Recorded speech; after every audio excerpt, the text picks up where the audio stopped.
राम राम, जय हिंद। तो कैसे हैं आप सभी लोग? उम्मीद करता हूँ आप सभी अच्छे होंगे, फिट होंगे और फर्स्ट क्लास होंगे। आप सभी की जो तैयारियां हैं वो काफ़ी अच्छे से जोरों शोरों में चल रहे होंगे।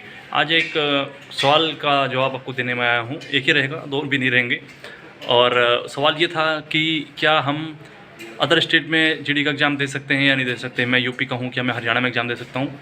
मैं बिहार का हूँ और दिल्ली में फ़िलहाल रह रहा हूँ, क्या मैं दिल्ली में एग्ज़ाम दे सकता हूँ या नहीं? ठीक है, तो इसी सवाल के ऊपर आज की वीडियो रहेगी।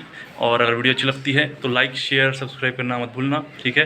और अगर अच्छी ना लगे तो डिसलाइक भी आप कर सकते हो, और गाली वाली देने का मन हो तो गाली भी दे सकते हो, कोई दिक्कत नहीं है, हमें सब चलता है, ठीक है। तो चलिए करते हैं इस वीडियो को शुरू और आगे बढ़ते हैं। आपने देखा होगा जब हम एसएससी जीडी का फॉर्म भरा था हमने, तो एग्ज़ाम सिटी लिखने के लिए बोलता है 3 सिटीज़, कौन सी आप सिटीज़ प्रेफर करते हैं। अब मान लो आपने पहला सिटी आपने दिल दिया मेरठ, कि मेरठ आता है आपकी नॉर्दर्न सेंट्रल रीजन में आता है, तो सेंट्रल रीजन के बाकी 2 और सिटीज़ आपको भरनी पड़ेंगी। मान लो मुजफ्फरनगर मुरादाबाद भरती है, इस प्रकार से। तो यानी कि आप कहीं से भी हैं, सबसे पहली बात, आप इंडिया में कहीं से भी हैं, आप इंडिया में कहीं से भी हो, किसी भी स्टेट से हो, तो आप ऑल इंडिया कहीं भी एग्ज़ाम दे सकते हो, उसकी कोई पाबंदी नहीं है। अगर आप हरियाणा से हो और आप अभी दिल्ली में रह रहे हो और चाहते हो कि मैं दिल्ली में एग्ज़ाम दूँ, तो आप बेशक दिल्ली, गाज़ियाबाद, ये सब भरिए फॉर्म में सेंटर्स जो भी आपके होते हैं नज़दीकी नियरेस्ट, और आप वहाँ एग्ज़ाम दे सकते हो। एक बात का ध्यान रखना, जहाँ जिस भी रीजन से आप एग्ज़ाम दोगे, उसी रीजन में आपका फिर मेडिकल भी होता है, उसी रीजन में आपका फिजिकल भी होगा।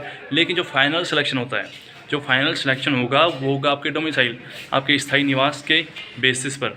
आपको उदाहरण के तौर पर आपको समझाता हूँ। एक लड़का था, पिछले साल उत्तराखंड से था वो, और दिल्ली में रहता था, और वहाँ पर उन्होंने जो है अपना फिजिकल रिटर्न के लिए रिटर्न दिया, क्योंकि भाई आपको पता है हम बेरोज़गार लोग इधर उधर दूसरे शहरों में जाकर के जॉब्स करते हैं या पढ़ाई करते हैं, मान लो चलो पढ़ाई करते हैं, अपने कंफर्ट के हिसाब से हमें एग्ज़ाम देना होता है। हमारा नियरेस्ट जो भी प्लेस हो तो हम उसको भर सकते हैं। अब मान लो उत्तराखंड से हो तो आप कहीं भी एग्ज़ाम दे सकते हो, उसकी कोई दिक्कत नहीं है। लेकिन आपको जो फाइनल सिलेक्शन होगा, जो फाइनल मेरिट बनेगी, वो आपके जो आपका नेटिव स्टेट है, जो आपका होम टाउन है, जो आपका डोमिसाइल है, आपका स्थायी निवास प्रमाण पत्र जहाँ का बना होगा, निवास प्रमाण पत्र जिसे कहते हैं, उसी के बेस पर आपका सिलेक्शन होगा।